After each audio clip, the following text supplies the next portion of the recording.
ఈరోజు మనం మాట్లాడుకునే టాపిక్ వచ్చేసి టాబ్లెట్స్ వేసుకుంటున్నా కూడా డాక్టర్స్ ఎందుకని ఫిజియోథెరపీ అడ్వైస్ చేస్తారు.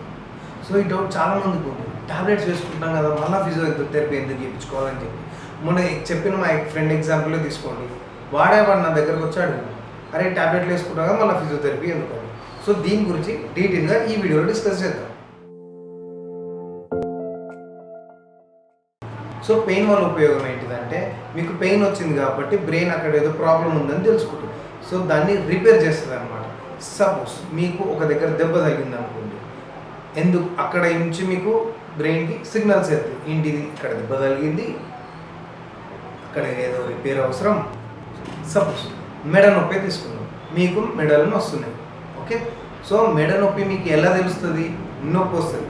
సో నొప్పి ఎందుకు వస్తుంది అంటే అక్కడ ఏదో ప్రాబ్లం ఉంది కాబట్టి ఆ మజిల్స్ అనేటివి పెయిన్ సిగ్నల్స్ అనేటివి తయారు చేస్తాయి. సో ఆ పెయిన్ సిగ్నల్స్ మీ బ్రెయిన్కి రీచ్ అవుతాయి కదా, అప్పుడు మీకు పెయిన్ తెలుస్తుంది.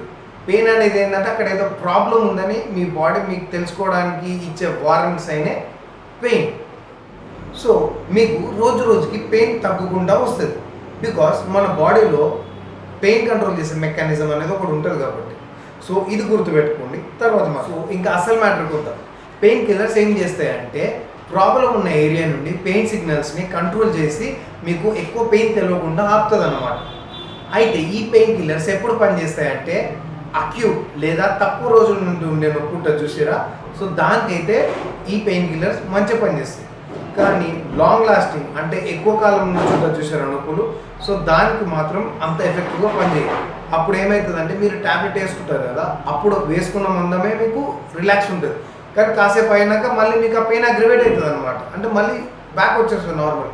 మీరు పెయిన్ కిల్లర్ వేసుకున్నంత వరకే మీకు పెయిన్ కంట్రోల్ ఉంటుంది. వన్స్ మీరు పెయిన్ కిల్లర్ ఆపేయగానే మళ్ళీ పెయిన్ అనేది స్టార్ట్ అవుతుంది అనమాట. సో ఇప్పుడు ఫిజియోథెరపీ ఎందుకు చేయించుకోవాలంటే, మేము అసలు ప్రాబ్లం ఎందుకు వచ్చిందో కనుక్కొని డీప్గా అసెస్ చేసి రూట్ కాజ్ మీద వర్క్ చేస్తాం.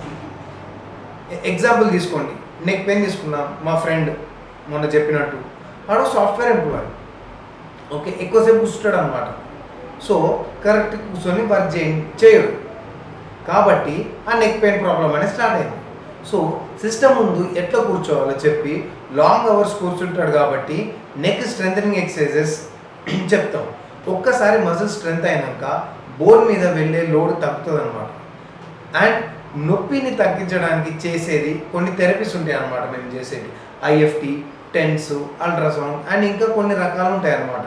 ఈ థెరపీస్ యూజ్ చేయడం వల్ల లోపల వాపు తగ్గి బ్లడ్ ఫ్లో అనేది పెరుగుతుంది. అండ్ మన బాడీ న్యాచురల్ హీలింగ్ మెకానిజం ఇందాక గుర్తుపెట్టుకోమని చెప్పిన కదా, ఇదే. సో దాన్ని బూస్ట్ చేస్తారు అనమాట. సో అట్లా మేము ఆ పెయిన్ని కంట్రోల్ చేస్తామన్నమాట. అందుకే ఫిజియో ఈ స్లో బట్ ఎఫెక్టివ్ అని అనేది.